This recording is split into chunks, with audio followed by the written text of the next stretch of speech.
Welcome back to Half the Battle. I'm your host, as always, Daniel Levi, your co-host, Shaq. We're going to be recapping UFC Liverpool, Darren Till versus Stephen Wonderboy Thompson. Shaq, it just went down.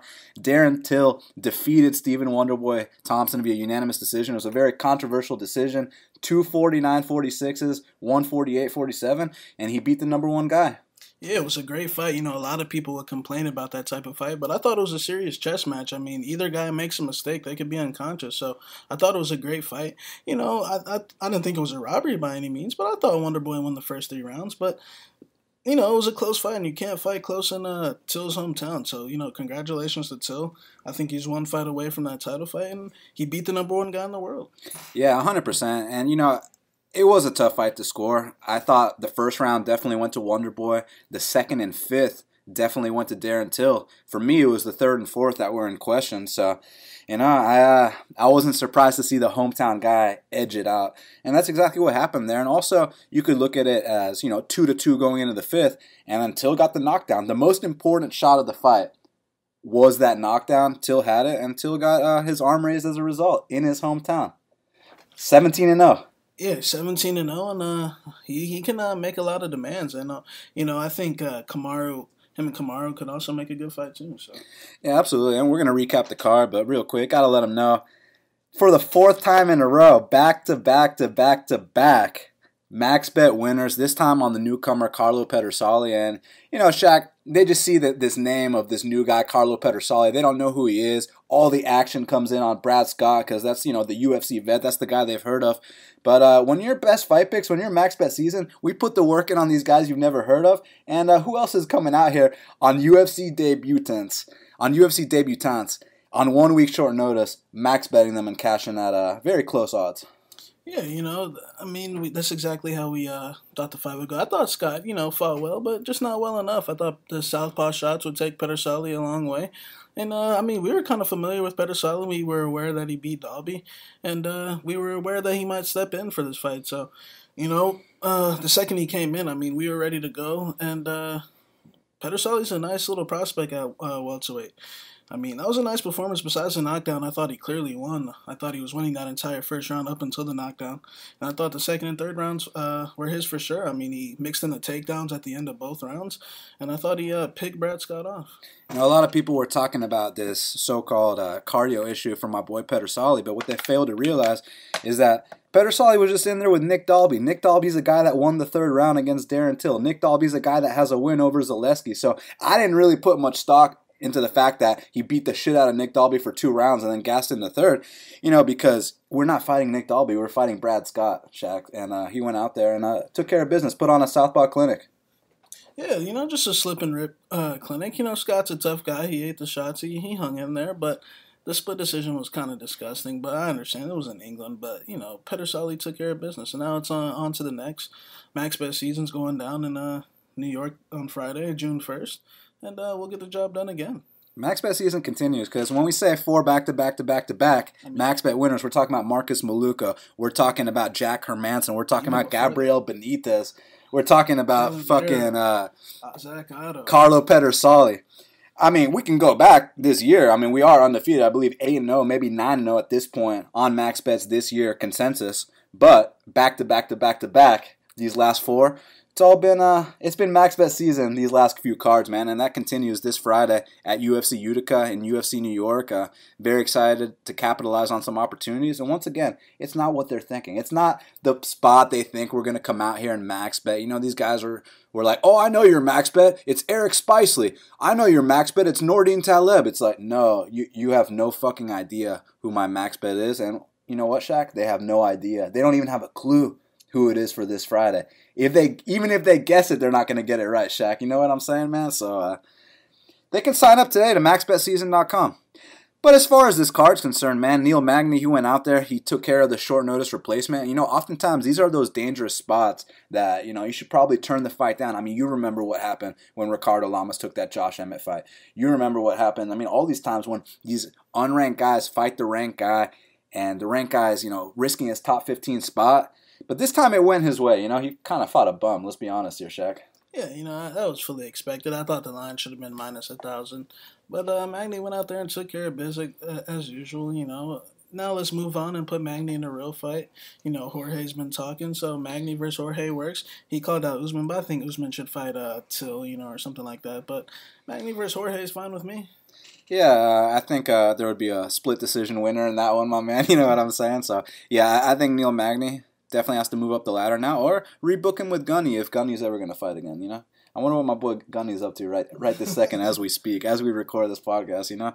But, man, this Arnold Allen versus Mads Burnell fight, we definitely got to talk about that because a lot of people are trying to make it seem like it was, Claudio Puelles versus Felipe Silva type fluke or type comeback, like it was a Paul Craig versus Ankalaev. And I didn't view it like that at all, Shaq, because I thought the first round was super close. I thought that Arnold Allen actually came out there in that first round.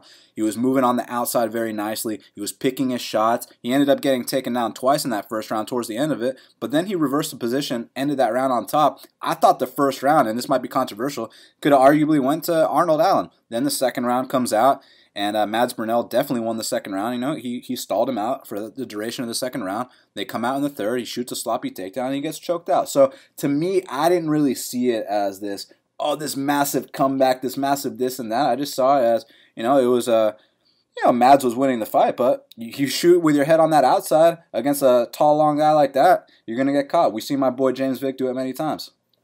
Yeah, Allen's done that multiple times, so it definitely wasn't a fluke. He did that to Alan Omar back when he was a kid. I mean, he's still a kid, but he's got the will to win, and even when he's down, he's still in the fight. So he remains undefeated in the UFC. Well, now we got to talk about, who do we put him in there with next? Because, he already has wins over Makwan Amirkhani. He's got wins over Mads Burnell. Now you got to move him up the ladder a little bit, and there's lots of options at 45.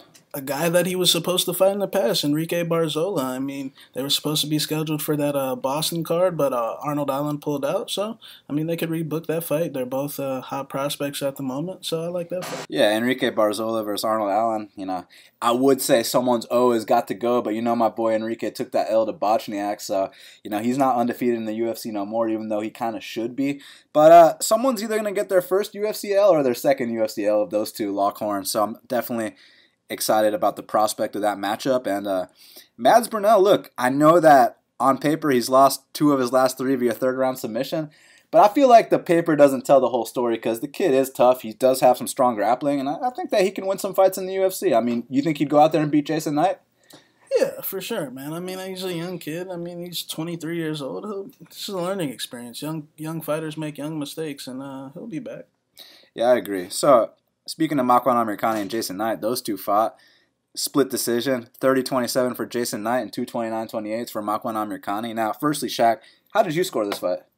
I scored it for Knight, but it's one of those things where, they're in Europe, and you already know how it's going to go down. I thought the 30-27 was an absolute joke, but, like we said on the podcast, I think that if you thought you were dealing with the old Jason Knight, I thought you were, mistaken. I didn't think that guy was ever going to show up, and it's pretty evident that guy's never going to show up. But the rubber guard factor played a big thing. He kept pulling rubber guard after you would wobble him on the feet, and it's his own fault. He made it too close in Europe, and I think Makwan's a complete fraud. By the way, I think he's going to get exposed soon. So, but this is more of Jason Knight just being on the decline and just being weathered and taking damage throughout his career, and it's unfortunate to see where it's gone. Well, listen, man, I know they're not going to cut him because he came out so exciting, for his UFC fights that he won. But now he's 4-4 in the UFC's octagon. But they got to match him up with someone who's an exciting fighter that my boy Jason Knight can go out there and potentially get a win against. What about Humberto Bandenay? Okay, I like that. Jason Knight versus Humberto Bandenay. And my idea for Makwan Amirkhani, I know Makwan's coming off a win, and this guy that I'm about to mention is coming off a loss, but I don't care. It's about how the styles match up. I want to see Makwan Amirkhani welcome back Chas Skelly to the UFC's octagon, man. Chas Skelly hasn't fought since his fight with Jason Knight. That was also a close fight, even though he did get stopped in the third. Look, both guys got dropped by Jason Knight. For some reason, Jason decided to go for... he wanted to go for a rubber guard instead of following up with Makwan. With Chaz, he did follow up. He should have done the same thing with Makwan, but it was what it was. As far as the Knight and Makwan fight is concerned, first round obviously goes to Knight. It just depends if you score at 10-8 or not for the 2 knockdowns. Second round is the one in question because, yes, Makwan was on top for the majority of the round, but I felt like Knight was attacking off bottom more than Makwan was on top. I felt like Makwan was kind of stalling it out, which we know. He's a staller. That's what he does. He's a pro staller. And you can't fault him for getting the decision. But I wouldn't have been pissed at all if Knight won, because I actually thought he did the more damage in that fight. I thought he was working more. So I kind of did score it for Knight. But, man, you were so right when you said that the kid really is on the decline. Yeah, when you fight, when you have that fighting style, I mean, you kind of just yourself, runs out sooner. And he definitely needs a cupcake for his next fight if he wants to, stay with the company. But I mean, Makwan, we know he's a good styler, and that's why he needs to be matched up with somebody that can stop that styling. Yeah, so my suggestion was Chas Skelly. I mean, do you want to see something else, or you like that fight, or what? I want to see Gabriel Benitez versus Makwan. So you want to see him get the shit beaten out of him? I mean, I just feel like that'll be line close too, right? I just think it's a good matchup for Gabriel. That's all I'm gonna say. Yeah, I'd be excited at that potential matchup as well. So my boy Claudio Silva comes off a 4-year layoff, and it's one thing to just make that walk inside the cage. It's another thing to go out there and finish a guy like Nordin Taleb in the first round. Now with Claudio Silva, you look at that resume, we're dealing with back-to-back-to-back wins over Brad Scott, over Leon Edwards, and now most recently over Nordin Taleb. And as far as I'm concerned, Claudio Silva's a player in the welterweight division, man. Claudio, like we said, I mean, we did take Nordin just because, he was coming off this serious layoff, but we did say be very careful with Claudio because, he is one of these Brazilian weasels, man, and he finds ways to win. But this one, he really didn't have to weasel. The second he got on top, the fight was over. I mean, there was a clear difference in the ground game there, and I mean, Claudio, be very careful fading that guy is all I gotta say, because he will find ways to win. Like he said in the post-fight interview, when he has a mission, he's there to complete the mission by any means. So keep an eye out for my boy Claudio. Claudio kind of reminds me of Tractor Prazeres, like I said on the previous show, man. He's got that exact game. Nordin was taking him down a little bit. Nordin was getting comfortable. Nordin starts rolling for leg locks, and you do shit like that against a guy like Claudio Henrique da Silva, and that's when he passes your guard and takes your back and chokes you out, and that's exactly what happened, Shaq. Yeah, so I'm interested to see who they match him up with next, because he was supposed to fight CR in Atlanta, but that fight fell through, so I could see that fight happening.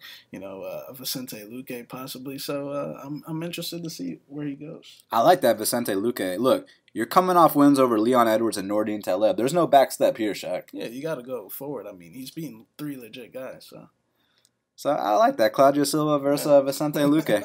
They're going to count my boy Claudio Silva out again in that one too, yeah, right? Of course. And when they get weaseled, they'll understand. So Nordin Taleb, this fight stopped his win streak, went out there, got tapped out. He's 38 years old, but I still think that he's a very good fighter, man. I think that he can still have some good fights in the UFC. Just has to bounce back. I was personally thinking, what about Nordin versus Sultan Aliyev? They were initially supposed to fight. It fell through. I say match him back up again. Yeah, for sure. But at 38, these type of losses are demoralizing and pretty much puts, your career at like standstill. So, it's going to be interesting to see where he fights. I like that fight, though, Sultan Aliyev, or, maybe a Sean Strickland, something like that. Yeah, I like that, too. But he was talking about going up to 85 for a while. So, yeah, I mean, maybe he might go up to 85 now, get a new start. So, it's unfortunate. What about this? Nordin Taleb versus Brad Scott. It's a good fight. It's a very good fight. I like that fight, too. So, Darren Stewart comes out here. He needed the win. His back was up against the wall, coming off 3 straight losses inside the UFC's octagon. And 3 straight losses where, he got choked out in 2 of them. Lost a decision to Francimar Barros in England. A lot of people were very confident that Spicely, all he had to do was get the fight to the mat one time and he'd win. And it was actually Darren Stewart that finished Spicely on the mat. So now Darren Stewart saved his UFC career, got a $50K bonus. And with Eric Spicely, he does have first-round submissions over Thiago Marreta Santos and Alessio Di Chirico. But I believe that now, how many in a row is this? 3 losses in a row, all finishes. Eric Spicely might have to work his way back up on the regional scene, Shaq. Yeah, I do expect him getting that pink slip, and he had a great run. He pulled off a couple nice victories, but the facts came out in the end, and the facts were that he just couldn't hang. And Stewart, props to him. He capitalized on. How to. You punk Spicely out and you'll get the victory. But Stewart, that's 2 50K bonuses in a row for him actually. So he's been making a lot of money these days. And my boy Darren Stewart ain't hurting for cash. I'll tell you that right now. As far as Eric Spicely is concerned, We'd love to have him in the NFC. We'd love to have him fight our top middleweight prospect, Doug Usher. Get Doug Usher his 10th pro win, and just don't get caught. And I think he'll be the one catching Spicely with a head kick. So Doug Usher versus Eric Spicely is what I want next. And as far as Darren Stewart, I mean, who's another guy that can throw him in there with? You know what I'm saying? Maybe a Marcus Maluko Perez. I mean, Oh yeah, get my boy Perez 2 in a row. I like it. I like it. Yeah, let's see that. Marcus Maluko Perez versus Darren Stewart. Very, very good matchmaking by my boy Shaq Shelby over here. You know what I'm saying? So Tom Breeze took care of Dan Kelly in the first round, and it was sad to see, man, because this wasn't the Dan Kelly that went out there and stopped Antonio Carlos Jr. This wasn't the Dan Kelly that went out there and won the decision against the future UFC Hall of Famer Rashad Evans. This was a shell of himself, and when he ate that punch and he looked away, I mean, I hate to say a judo Olympian like him quit, but he quit. He had enough. He's 40 years old or however old he is, and I think that uppercut was just the end.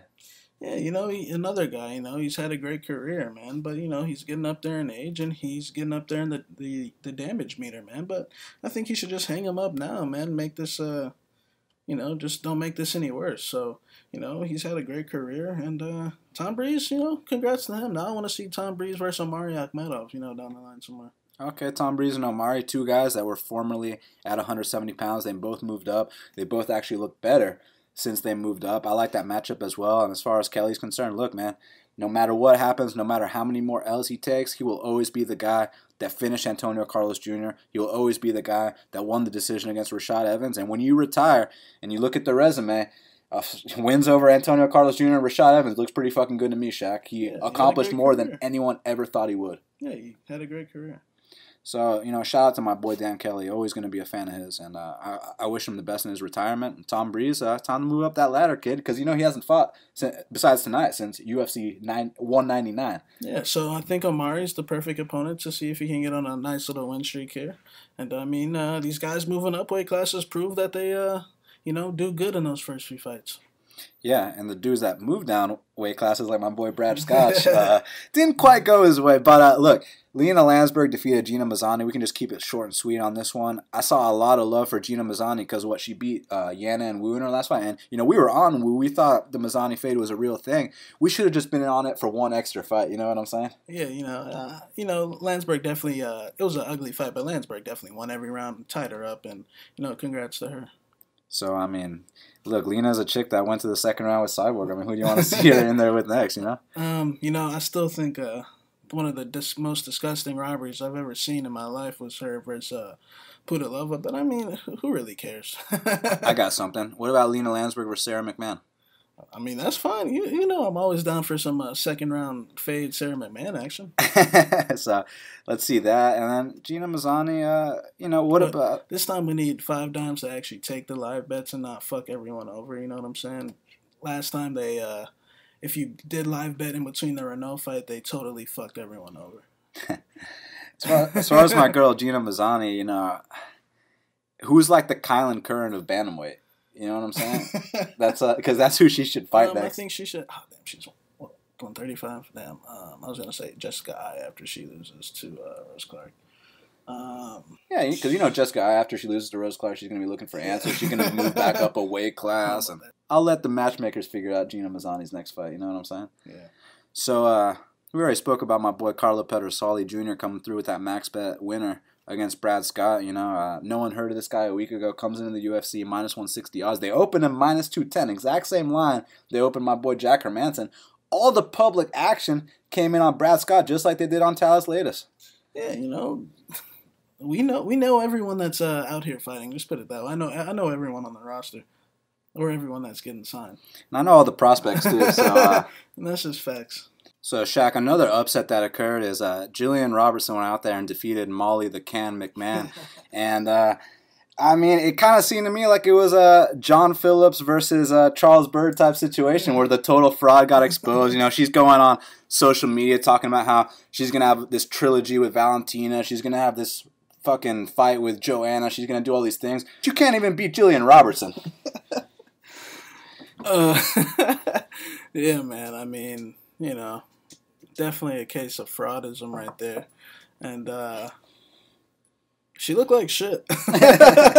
Robertson got a lot better, I'll say that. But, we definitely said that McCann definitely ain't, like, the type of hype that she was getting, We said it wasn't like McKenzie or, some of these other people coming in. I definitely thought she was more on the fraud side.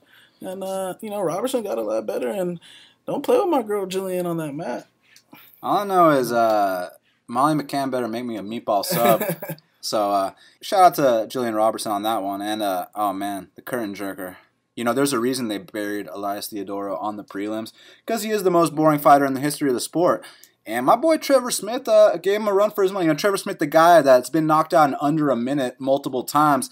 And Elias hits him with his hardest punch and Trevor walks right through it. So what I want to see next, and we've been talking about this for weeks after, we were saying once Elias gets this win, the fight we want to see him with next, I want to see Jack Hermanson versus Elias Theodorou. It's time, Shaq. Yeah, Elias versus Jack in Canada. Actually, we can go ahead and say we won it in Canada. He can be in his hometown, Calgary, Winnipeg, wherever they want to do it at. And, I just think, he's a tough guy. I thought he won every round, but it was sloppy, it was ugly, and I had a feeling it was going to be sloppy and ugly because that's just the way he fights. But, hey, congrats to him. He finds a way to just barely outwork guys. That was absolutely disgusting. I have no idea how Maheta and Brad Tavares didn't finish this guy, but all I know is that if they ever run it back, or just put him, just lock him in the cage with Jack Hermanson. That's all I ask, Shaq. Yeah. So this Friday, it's going down at UFC Utica in New York. Jimmy Rivera, or as Marlon Moraes likes to say, Jimmy Rivera. He's fighting Marlon Moraes, and it's a grudge match. Jimmy Rivera, he's got a fucking serious record. He's like, 20-1, 21-1. He's no slouch. Marlon Moraes is no slouch either. He sends dudes home on stretchers. So now they're going to meet in the main event, man. It has the potential to be a 5-round war. It could also be a first-round finish. So cannot wait to break that one down. And, man, it's nice to have a bantamweight featured bout as the main event of the evening this Friday, Shaq. Yeah, the bantamweight division is one of the best divisions out there right now. And Mac's best season is going down Friday, June 1st in Utica. Easy money on the board once again. And, it's time to sign up and stop hesitating. It's time to capitalize on these spots we're talking about. We got a spot coming up. It's going to be easy money. And I hope everyone sends us an email at bestfightpicks@gmail.com. And if you haven't, shame on you. Yeah, 100%. And, right now, things are really, really heating up. I'm going on a fucking historic run right now. Won 8 of the last 10 events. I'm on a 30-unit run right now. When some people face defeat, they quit, they run, they start betting other sports, they start doing the whole bit. When I face defeat, I put my fucking head down and grind and go on a 30-unit run. So that's exactly what I'm doing right now. 4 back-to-back max bet winners, and there's more in there as well. But those are the latest 4 that we've had, and it's going to continue. It's about to be 5 this Friday in Utica, New York. So go to bestfightpicks.com and sign up today. Make sure you follow me at Best Fight Picks. Follow Shaq at MMA Genius 05. Follow our Instagram at Best Fight Picks Official. Subscribe to Half the Battle on iTunes, SoundCloud, YouTube, and Stitcher. Hook up those 5-star reviews on iTunes. We appreciate all the support. Appreciate all the hate too, man. I love it when my boy Gabriel Benitez goes out there and wins by 39-second KO, and that's not good enough. You know what I'm saying? It's like, isn't this only about winning? Isn't this about nothing more than fucking winning, Shaq? You know what I'm saying? So when it comes to winning, you know who to call. Best Fight Picks. So until the next time, let's cash these bets.